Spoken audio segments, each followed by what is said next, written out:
Hey friends, there are few things that I love more than a good grid paper and a plot. It makes me so happy. Give me some stickers, some colorful markers and highlighters, and a story idea, and you will lose me for months in the joy of setting up a story grid. And over on social media, many of you have been asking me, do I have a video sharing how I use this really large plotting paper to plan my stories?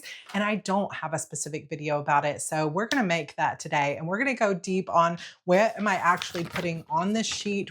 How do I fill out the grid? How do I determine what's happening in my story? Do I put my character arcs on here? What tools am I using? We're going to talk about all of it. And now is the perfect time to talk about it because we are on the cusp of the July Rough Draft Challenge, which is a challenge to spend the entire month of July really focused on your story world and your writing and any creative project that you want. You can set any goal that you want. You can be writing, you can be editing, you could be working on a Substack, you could be making a YouTube video or putting your book into audio. You can set a 10,000 word goal, you can set a 100,000 word goal. It's 100% up to you what you do. And then we'll come together as a community in writing sprints and videos here, talking in the Facebook group if you want to come join us there, or over on my Discord server. I'm going to put all the details down below, including a previous video that I did explaining the Rough Draft Challenge. And I have for you a brand new Rough Draft Challenge planner for the month of July. This is totally free to download. All you have to do is sign up for my newsletter. If you are on my newsletter, I sent you a link to this today, but it is inside the HB resource library in a folder at the top called Rough Draft Challenge. And you will find a mixed start, which means the Sunday months, and a Monday start, which starts the months on Monday.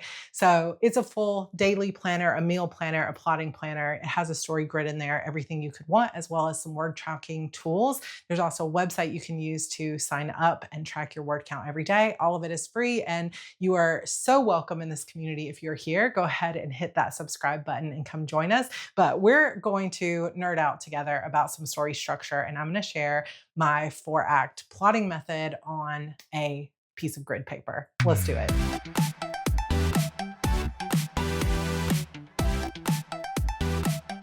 Okay, so who wants to geek out with me a little bit about story structure?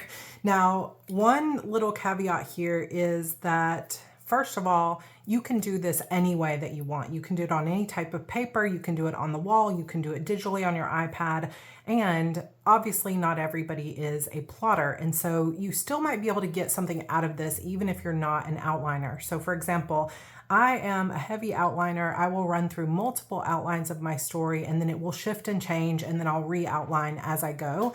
And that is my process. So I like to be able to see this in advance. If you are somebody who doesn't like to plot, or plotting doesn't serve you, you might still be able to use this type of system in your edits. So once your rough draft is done, then you can map out what already happened in your story. So for me as an outliner, I'm outlining the things that are going to happen. You would be doing it retroactively and saying, here's what my draft looks like currently, especially if you're somebody who just pantses and then you feel like you have a draft that's a little bit of a mess, or it doesn't have a single through line. This would really help you to be able to look at it and say, well, here's what's on the page. And then especially if you're using sticky notes or something that you can move around, then you can basically say, well, okay, this doesn't actually fit here. Let me move it here. Let me delete this and put it on a temporary, like, we'll see if that fits into the book later page. You could really use it that way. If you are more of a sculptor who writes and then edits and then writes and then edits and then changes things as you go, like edits as you go, then you might, instead of filling this out all at once, you might say once a week at the end of your writing session, you sit down and you make a list of the things that went into your story, and then you can evaluate, does this still fit? What needs to be edited? What needs to change? Then next week you have a plan for how you're going to shift things up and then keep moving forward. So some people might fill this out ahead of time, like I do. Some people might fill this out as you're writing. Some people might fill this out after you're done editing. And some people may not like to use systems like this at all. But this is the great thing about being a writer, is that you can be so creative and you can make this work for however your brain works, or for however you are just getting excited to tell your story. Anything ultimately that motivates you and serves you in getting the story done is a great tool. And if it doesn't serve you, then it's fine not to use it. But you might see in the future you get stuck in a story and you think, well, let me try that. So I'm going to share this process with you. And in the description, I will link all the little tools that I use if you want to use that. But I'll also be giving you hints along the way if you don't really have a budget to be buying anything new, how you can use stuff that you already have in your house. So let's get going. Ultimately, the story grids that I use, or the graph paper that I use 3 different sizes. I've used letter size pages, which is just 8.5 by 11. If you're in Europe, you could use an A4 size page. I've also used this 11 by 17 paper, which I really enjoy. This is like a blueprint engineering graph paper, and it comes with a good amount of pages on it, and you can even get these in multiple packs so that you could just use them over and over. I typically will go through, you can see some of them look really messy and some of them look really nice. I will typically go through at least 3 or 4 of these sheets for every book that I write, because as I'm editing, I realize, or as I'm writing, I realize the plot isn't working. So I go back, and they're not always completely filled out, but I'll talk about that in a minute. I couldn't find some of my other letter pages that were totally filled out, but this is basically just any type of printer paper, a piece of paper in a spiral notebook. You could also use something like one of these legal pads. It's a very similar type of arrangement as the grid paper. It's just not as, well, it's certainly not graph paper, but it's also just not as big. But you could easily just take your pen and kind of mark out. I am the kind of person who's going to measure or is going to count each one of these little squares and try to get it as even as possible, and then it will still look messy because that's just who I am. But you could try to find, you know, okay, like here's maybe around the middle, and you could create, essentially, you might want a darker marker than this. You could essentially create 4 columns, and that is ultimately how I like to plot. And people will say 3-act structure, which technically that is the tried and true is 3-act structure, where the first act is here, the third act is here, and the middle part, which is in 2 parts, is the second act. So act 2, part 1, act 2, part 2. But I just feel like, for me, I just am now calling it 4 acts because it just makes a lot more sense to my brain because I have 4 columns and they're equal. So instead of column 2 and 3 being the same act, I split them out. Do it however you want. There's no rules here. So anything that you can take a piece of paper, a frame, like a big picture frame or a movie poster frame if you wanted to do this in your house.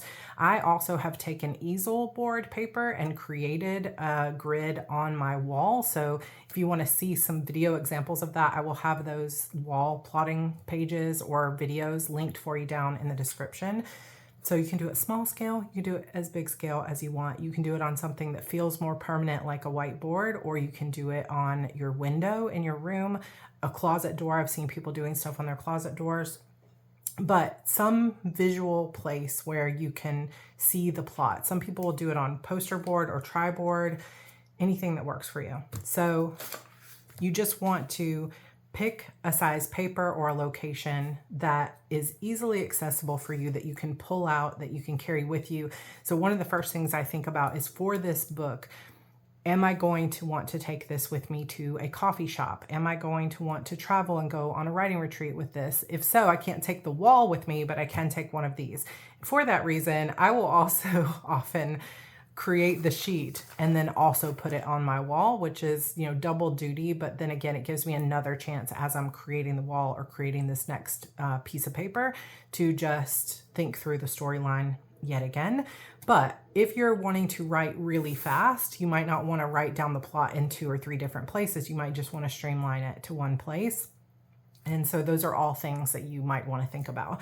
Okay, so again, we have 11 by 17 paper. I have used this for the last couple of years, and I really, really enjoy using it for my book, The Disappearance of Vanessa Shaw. This also might have some spoilers on it, so if you haven't read that book yet, you can either look away or just try not to read stuff. But for this particular book, I had multiple points of view. So instead of doing 4 columns, what I decided to do was 4, like, almost like a movie strips, right? So I did 1, 2, and then on a second piece of paper, 3 and 4. And so I always kept them like this and realized, wow, it would be nice if I had a bigger sheet of paper, which is what started me looking to see if there was bigger paper on Amazon. And there is. So this is 22 by 17. So it's basically double the size. It's like 2 sheets of paper, but turned this way. And I can't show you the whole pad because it's literally nailed to my wall in my office right now, but I will pull a sheet off when I need it, and I'll kind of show you what all is going on here, which is what I used for A Mirror of Shadows, and it's also what I'm using for my 32nd book that I'm currently writing, A Throne of Thorns. But you can see here how in one figuration it's columns, Act 1, 2, 3, and 4, and in this configuration it's strips, so Act 1, 2, 3, and 4. So depending on how big your story is or how many characters, for this one I had more than 8 points of view, and so everybody had a different color. There were also 2 timelines, so there's the present day and there's the past leading up to Vanessa's disappearance, and so I wanted some kind of visual to keep those separate, and it just turned out the best way to do it was to do it horizontally instead of vertically. That's basically the format. Let's talk about what actually goes onto this sheet. So for these bigger sheets, here's an example of just a blank one. And I will say, I always have trouble pulling it off without tearing a little bit. I think on this one, I also tore just like a tiny bit right here, but just, I have no patience for tearing it off the block. And because it's so big, just be aware that could be a problem. You might want to go very slow when you're pulling it off, or you're going to end up with little frayed edges here and there. But here's a blank one. This was for my final edits. So I had a list up here in the corner of the major updates that I was making to the book. Then I add a little bit of embellishment, some cute little washi tape. I also used this faux memo printer to just print out some pictures from Pinterest and from my own book cover to get a little bit of visual inspiration about the storyline. Now these fade. They're considerably faded from 6 months ago or whenever I created this, three or 4 months ago. So you might not want to use something like this if you want to be able to look back on it later with something more permanent, but you could use sticker paper that you cut out the images, or you could use something like a Canon IV printer where it's going to be photos instead of this black and white. So you could do it however you want, but I knew this was just going to be temporary, so I wasn't really, like, I'm not referring to this on a daily basis anymore. Another tool that I was using is the same tool that I was using on these sheets, which is these little labels, I guess. And because I write multiple points of view, so A Mirror of Shadows only had 3 points of view, and most of them were Beck's, and then we had a few other scattered in scenes. There will be more points of view introduced in book 2. My Shadow Demon saga has 4 main points of view, and then there's others that are spread across. My Eternal Sorrows series has 6 points of view that are pretty common. So we see lots of multiple POV in my story, so I have to color code things. So some of the basic tools that I have for that are these little labels. I also will use Post-it notes. I don't have any just regular ones here, but I'll try to find Post-it notes in the color codes, which is why I also tried to use my color code. Like, I would love to have one person be teal and one person be, you know, exotic color of amber or something like that. However, I always try to find color codes that are easy to match and to find. So for example, you can always find this color green in any marker, in any sticker, in any Post-it note. It's always going to be available. And so I will commonly use green or just a basic purple, blue. You can almost always match things to what you're trying to find. Like, see how easy this is? It's just a basic pack of Sharpies, and you can find almost all the colors represented here, right? Not exactly everyone, but most of them. And so I always try to match my color code to Post-its and other tools that I'll easily be able to find. So I always make sure that I'm hoarding lots of sticky notes that come in those colors. Unfortunately, these little Post-its can be difficult to find in a lot of different colors, and so I will often take a larger set of Post-its and cut them down just so I have the right color code. Another thing I've been using lately, although these are not as environmentally friendly, like Post-it notes can be recycled, but these are transparent sticky notes. and maybe not the most environmentally friendly. However, I really do enjoy using these both in the books that I'm reading, and they wouldn't be recycled anyway because they're just going to live in the books or on these sheets, but they can be moved around, but you can see what's underneath, and I really do enjoy that, and it makes it look a little bit less like it's placed on top, and it looks like it's part of the actual grid. So I have been enjoying these, but you can't write on these with just basic, even like a Sharpie felt tip pen or a Tombow dual brush pen or a gel pen don't write well on here. So something else that I carry with me is either a Sharpie fine point permanent marker or the dupes that come from Amazon Basics.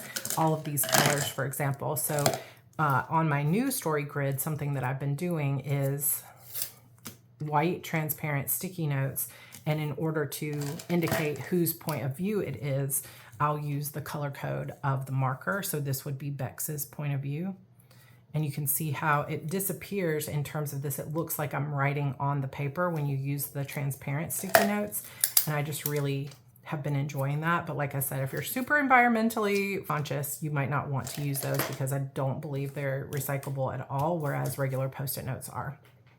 Okay, so the anatomy of the sheet.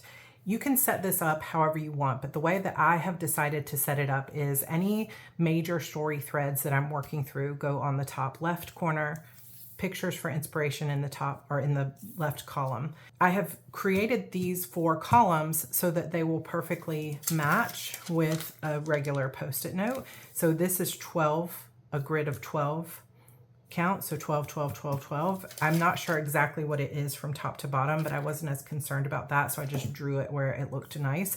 So I kept these pretty even, but I didn't cover the entire sheet with it because I knew I wanted some space to the side to work with other scenes that I don't know where they belong yet, or character arcs. We'll get to that in a minute.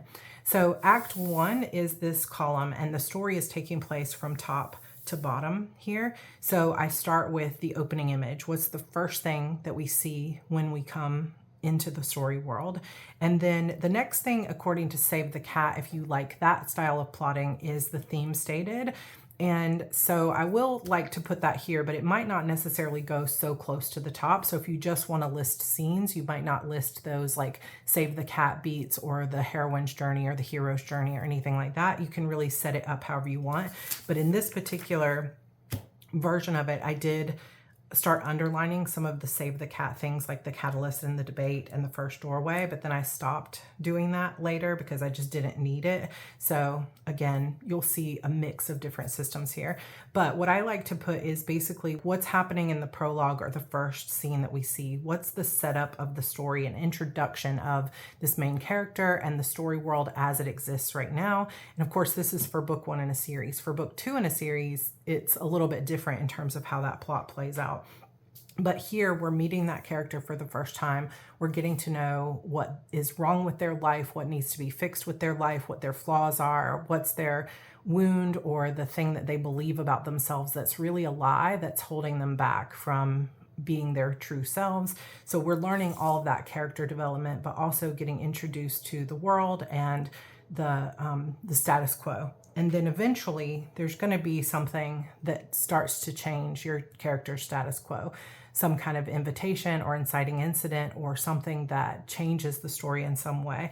And then your character is going to have a debate, as they talk about in Save the Cat, which is this internal like wondering or debate with themselves about what kind of action am I going to take? Am I going to get involved in this? Am I going to go through that doorway? Am I going to join that competition? Am I going to date this guy? Like, it's any kind of question that they're asking themselves about how they're going to react to that catalyst. And then here at the end, at the very bottom of this first column, we have the first doorway, which you might be called the break into 2 in some plotting methods, or it might be called, the end of Act 1 or whatever. But this is basically a moment where your character makes a decision to lock themselves into the plot, where they take an action of some kind or they make a decision of some kind that says, yes, I'm going forward in this. In my story, A Mirror of Shadows, it's really an actual doorway as she steps through a mirror and now is introduced to what Save the Cat calls the upside down world, but could also just be into the new world or the new status quo for your character. So this whole first column is that status quo, setting up your character, setting up your world, setting up what's the story question that's going to be answered here, and setting up, you know, anything that we need to know about the character's arc and how they're going to change throughout the story. And again, this shifts a little bit if we're talking about a multiple POV story. So if you guys want to see more of that, I will link below any of my multiple POV plotting videos that I have. Act 2 is the second column, and this is really where your character has stepped into what is the true meaning or the true action of your story. So if you're writing a mystery, for example, this is where they're going to start to solve the mystery and they're going to get deeper into it. Like they've somewhere here in the end of Act 1, they've committed to solving this mystery, or they've been pulled into it in a personal way and they've made a decision. They're going to get revenge. They're going to find the killer. They're going to save the girl, like whatever it may be. And then in Act 2, this is where they're going to start to gather clues and get information and interview witnesses and, you know, go searching through dark alleyways or, you know, following threads, that kind of thing. If you're writing a fantasy, this is where we're going to get to know the fantasy world. What is the culture? What is the societal rules? Is it a hierarchy of any kind? What's the magic system like? This in some plotting things is known as the promise of the premise. So for example, Hunger Games is like fights to the death, like teenagers fighting to the death. They don't get to the place where they're fighting to the death until Act 2. Act 1 in Hunger Games is all learning about the district that Katniss comes from and her relationships. And then the catalyst is her sister gets chosen and she volunteers instead. That debate is very short. Well, actually debates is kind of her debate of whether to actually go into the Hunger Games and volunteer happens very quickly. But the larger debate section here is more about how is Katniss going to play the games and is she going to survive? And then the first doorway here, this is where she actually gets to the upside down world of the Capitol, right? So this whole first act takes place in District 12. And then Act 2 is the glitz and glamour and luxury and beauty and opulence of the Capitol. And then as we get deeper into Act 2, it's okay, now we're going to go kill each other. And that's the promise of the premise, but also in Save the Cat terms, it's the fun and games type. It's like whatever you promised your story was going to be. If it was going to be a romance, this is where they fall in love. If it was going to be a mystery of some kind, this is where we get into the clues of the mystery, the fun part of that mystery. If it's a fantasy, we want to see the fantasy world and then we want to meet the dragons for the first time and we want to see the danger of it and we want to get introduced to the stakes. So think about the genre that you're writing and how you can have fun with that in the first part of Act 2, while also, of course, increasing the conflict, increasing the stakes, introducing the side characters, and continuing your character arc. So all that's happening here. At the end of Act 2, though, we have the midpoint. And this is the moment I always think of as this changes everything. This is something that's going to turn your world upside down. It's going to change how your character's responding to the world. It's going to be something that is maybe a big twist. In my stories, it's usually a big twist. It's something that your character realizes, oh my gosh, this is not what I thought it was. And so now I have to go on a different path. I have to make a new plan because the world is not as it seems, that kind of thing. So something big happens in the midpoint that makes your character change how they're going about things. There's a lot more to it than that. So a lot of people will explain that in the first half of the story, your character's just reacting to whatever's happening to them. But whatever happens in the midpoint is what makes them start to actually take action and take initiative. Sometimes the initiative is really aggressive and it's getting them into worse and worse situations, or it's continually isolating them more and more and more. But it's also a point where they're actively becoming a participant. Like if we're talking about Katniss, for example, this whole first half of the book of the Hunger Games, she is really just reacting to the fact that she's now going to have to fight and she's playing by their rules and she's trying to survive. But in the midpoint, we have a very serious occurrence where she is almost like, okay, I'm all in on fighting back and being a rebel, which is really what PETA has been saying. How do we do this? How do we die on our own terms? And this is the moment for Katniss, where she finally says, okay, how do I fight back? How do I actually win this thing and make a difference in the world? Or if I'm going to die, I'm going to die in a way that matters. And so that is the big shift for her there. For your character, it might be, if you're writing a romance, it might be that they kissed for the first time, or they said they love you for the first time, and now we're going to see their wound play out. This lie that they've been telling themselves is challenged, and they've gotten a glimpse of what life could be if they actually allowed themselves to fall in love. And now all these wounds, all these things that need to be healed about them are going to start coming to a head in this third act. And so all those things, the ex-girlfriend, the job, the wound, the other things that were being set up in that first act are going to start to become the conflicts in the relationship in Act 3. So you know your genre. Think about the books that you've read and where that plays in, but some kind of midpoint moment. Then in Act 3, we've got the raising of the stakes. We've got what they call the bad guys close in, which is where the villain is taking an active role, or the things that are going to keep your characters apart, or the things that are going to add conflict to your story are ramping up, and they're getting harder and harder for your character to either understand, or their survival is being threatened even more. Usually the pacing picks up a little bit more, and we start to see things move a little bit faster, and your character does begin to take more of an active role in the decisions rather than just constantly reacting to everything that's happening to them.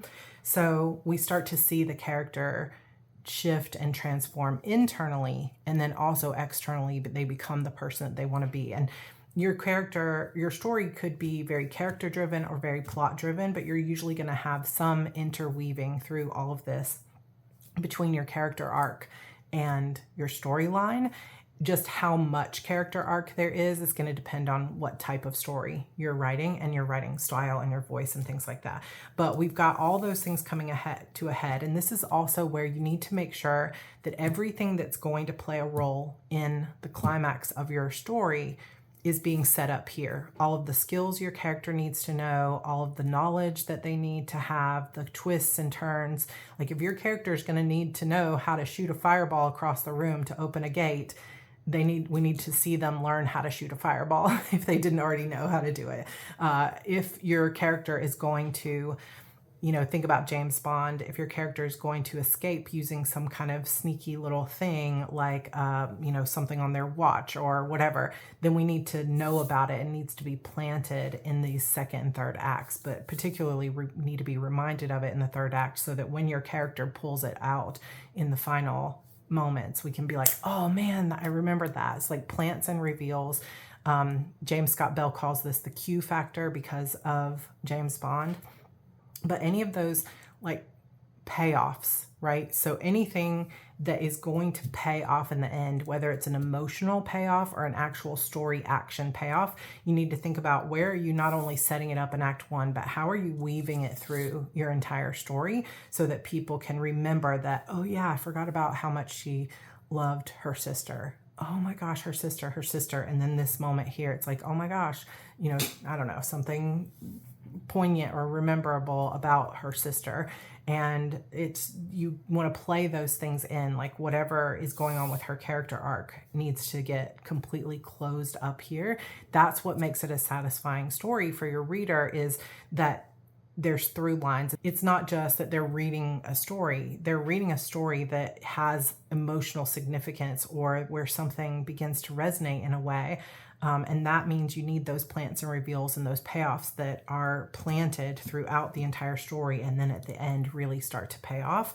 And for me, this is a visual way of how I can see that coming to light. When was the last time that I brought this up? When was the last time I reminded the reader about this thing? And this was extremely important in Disappearance of Vanessa Shaw, because with this particular character, which is a young adult mystery thriller with an unreliable narrator, the whole time you're asking the question that the title of the book asks: what happened to Vanessa? How did she disappear? Like, what actually happened to her? And so throughout the book, you've got this cast of characters that each have some kind of reason to have wanted Vanessa gone. They either wanted her boyfriend, she was hiding a secret for them, they knew something about her, like there was some kind of reason why there was conflict between them and Vanessa. And so I wanted specifically to be dropping and planting clues throughout the entire book to the real identity of who might have hurt Vanessa or what happened to Vanessa without you actually guessing it. Because I wanted at some point throughout this entire story for you to think that any person could be guilty, including the narrator of the book. And so as I was plotting it, I was always thinking, what am I planting in this scene? And is it planted masterfully enough that you have the suspicion that I want you to have as a reader, but then it's not necessarily true, but also the satisfaction of at the very end of the story, you look back and think, man, I should have seen that coming. That was the hardest part about that particular book.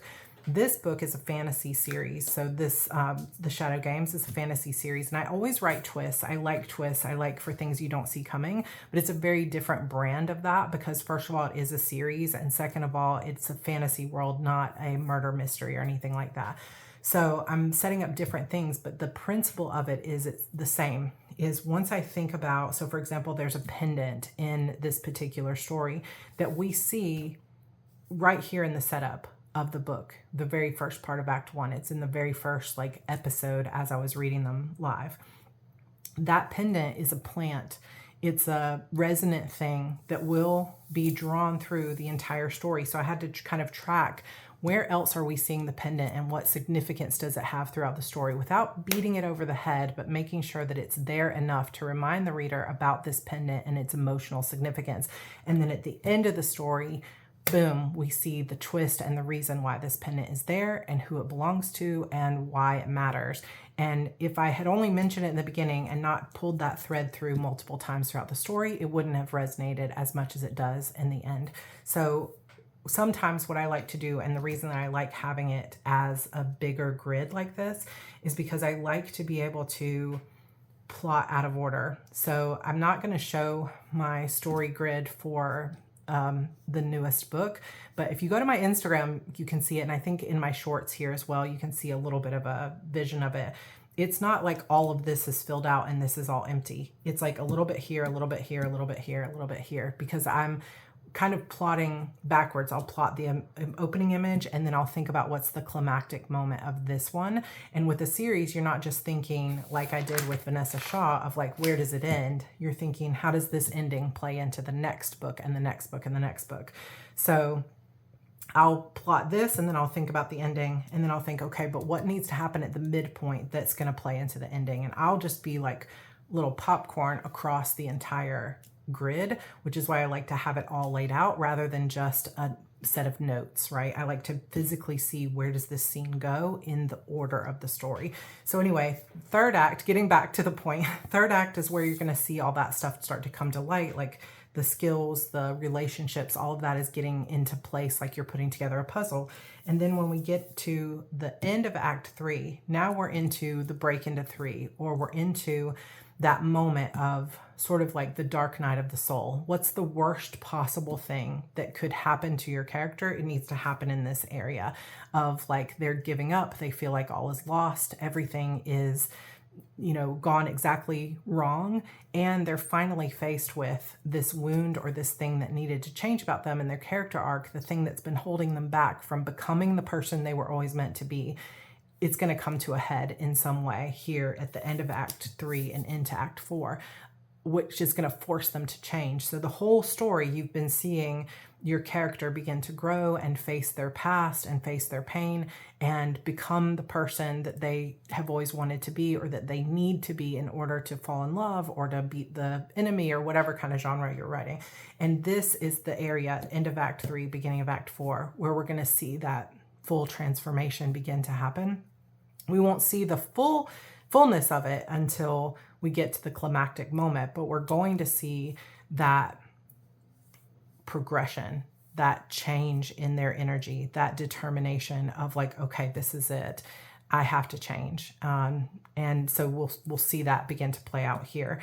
And at the same time as they're approaching that climax for their character arc, the story is also beginning to approach its climax. So this is where it's going to be the final battle, the final reveal of why they're going to love each other, or the final facing whatever you have to face in order to win the day, like answer the story question. If it's a mystery, this is where your character is probably here at the end of Act 3 going to get some kind of information that is going to set off a light bulb of like, I know who did it, or I know where to look, or I know what I need to know. Now that it may be wrong still, because you might have one final twist going, but this is where they're going to find that out. And then this Act 4 is usually some of the fastest pace of the story, because it's going to be, okay, we're going to the warehouse and we're going to put an end to this, or we're going to save the girl. And then we have a final confrontation with the killer. And it's going to feel very dangerous, but it's also going to take your character to the edge of their character arc, to the face-to-face with whatever they've needed to face for the whole story, and they're going to overcome it one final time. And well, that's not true of every story. We have anti-hero stories, we have stories that are tragedies, but for the most part, at least in all the fiction that I write, we're going to see good triumph over evil every single time, because that's just the kind of writer that I am, but everybody's different. So, you know, make it match your own story. But this is where we see the truth. We see things start to come out with, you know, characters getting either falling in love or telling the truth to each other, or getting back together as a team to go for it one last time, that kind of thing. Like if you've seen a break in the team, you're going to see that final plan start to come together and the team will come back together. And then we see the climactic moment where they fight or face whatever they were meant to fight as a climax of the story, and then resolution. So that is a quick and dirty sort of plot grid idea, but you could take really any plotting method, Save the Cat, Hero's Journey, any of that, and you could plug it into this, and you could make it look however you want. And that's the beauty of just having a blank grid, is you can design it however you want. And when I first started thinking about how I was going to design this, like I said, just used placeholders, like little Post-it notes, to see how it would look before I started drawing on it and wasting any sheets. And I've really liked this as a setup. So you've got the view over here of any kind of images. You've got the 4 acts here. And again, you can write in it. You can put sticky notes all over it so that you can move them around. You can change what's happening. So it just becomes a visual grid that's nothing's permanent on, or you can start writing on it and committing it to what's actually going to happen. Over on this right side, I had one final picture, and then I started to write out the characters, some of the character stuff over here, and then I didn't fill it out because I didn't have a lot of POVs here, and I didn't really need to remind myself of it, and so I just stopped doing that. But every time I would come up with a question, like, how does this change her story? How does this action, if I change this, how does it change this? I would write it on a Post-it and put it where I think it belonged as I was thinking through it. And writing those questions over to the side, or any other scene that I didn't know where it's going to fit. So I was thinking like, okay, Slate meets with his informant. Originally, that happened somewhere, I think, before the midpoint or just after.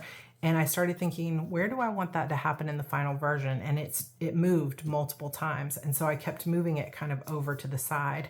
So once you have your scenes and you can see them, especially if you're similar to me, where when you're plotting, you may have 5 or 6 scenes that come into your mind, but you don't know where they fit in the story. Write them on a sticky note, and then you can start moving them around, but it doesn't feel as permanent as if you wrote it in pen, and it doesn't feel as transient as just like a list you're making in your planner. It has a place that it lives in the story, like physically, and that visual is so valuable for those of us that are visual. Then down in the bottom area here, I just have a character arc. For book 2, I have 2 character arcs listed here. So here we have Bex, and I'm using a triangle, which is from James Scott Bell's Write Your Novel from the Middle book. And so what he does is he puts this little character arc triangle, and it's sort of like on the right, or on the left side, we have who is your character at the beginning of the story. At the top is who is your character by the midpoint of their story. And then on the right, it's who is your character by the end of this story. And I like to often keep this somewhere where I can visually see it as I'm working on the plot, because it's such an anchor to what else needs to happen in the plot. Like, what needs to happen to Bex in order for her to be this person at the midpoint. And what needs to happen to her in order to be able to embrace her strength and defeat this tower at the end of the book. So I'm always thinking of who she's becoming, not just what she's doing or what she's going through. And so I'm choosing actions of things that are happening to her or people that are pushing her in certain ways because I know how I need her to transform. So I also am using a little grid here from Goal, Motivation, Conflict by Deborah Dixon, and this is the internal or external story arc. I think she puts internal first, but I like to put external first. So her goal is to survive and escape the shard. Her motivation is that the order killed her parents and now her best friend. And then the conflict is she's powerless. She's just a prisoner in this world. And so that's the external story that's being told. But internally, her goal is really to love and be loved. Like she wants to be free to be loved exactly for who she is. Her motivation is that she's never really known what it means to belong to anything. And the conflict is that she has never opened her heart. She's too scared to let anybody in and to let anyone see her. And part of the other conflict is she doesn't fully know even who she is in order to embrace that.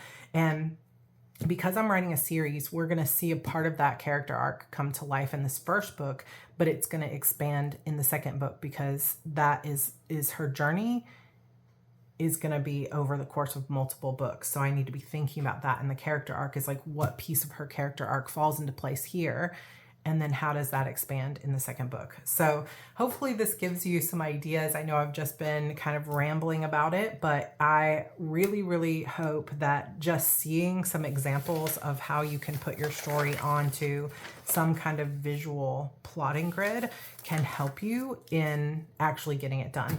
Also, if you are currently writing a novel and you want to get yourself set up for it, we've got the July Rough Draft Challenge coming up, and I have a gift for you as per usual, which is a free writing book, notebook, workbook for the Rough Draft Challenge. So inside this printable, which is already put in the HB resource library for you, you've got a full plotting grid, you've got plotting notes, you've got meal planning notes, you have a full daily planner and lots of word count trackers for both setting your goal for the month of July as well as keeping up with it and following through the month with the Rough Draft Challenge. So we're doing this inside the Heart Breathings writing community, which is a huge community of writers here on YouTube.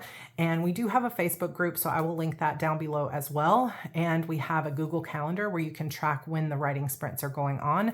And also I'll be sharing my journey finishing A Throne of Thorns here on YouTube as well. So make sure you hit that subscribe button. If you want this free workbook, all you have to do is sign up for my newsletter list. So I will link that in the description for you, as well as all of the tools that I showed you today, like the printer and the pages and all of that kind of thing. If you want to use any of the same things that I am using, come join us and write in July. It's so fun. It gives you a nice goal. You can set whatever goal you want. It doesn't have to be 50,000 words. It can be 10,000 words. It can be a plotting. It can be a time goal where you say, I'm going to spend an hour a day. And as for me, I am committed as part of Project 180 to writing 2 hours a day, every single day.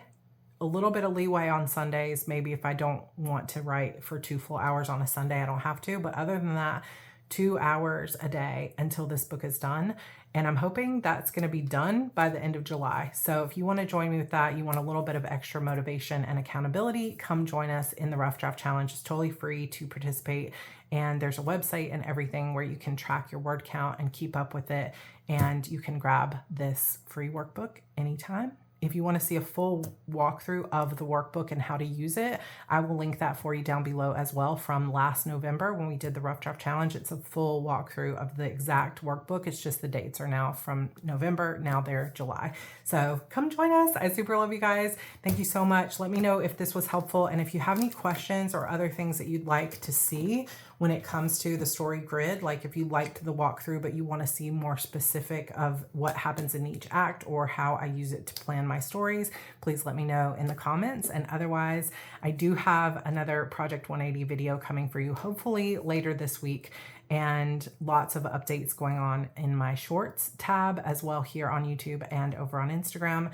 And if you want to come join us because you are determined you're going to finish your book this year, I also have a membership that's called the Follow Through Fix. If you've taken HB90 or any of my other courses, this goes perfectly well with it, but we also have people in there that haven't taken anything else from me. It's a monthly membership where we stay accountable. We have accountability groups. We meet up twice a month, if not more, to really talk about what our goals are, what's working, what's not working, and get tools for helping us follow through. And I've got so many people in the group that are like, I finished my book for the first time. I feel like I'm a totally different person now than I was a year ago.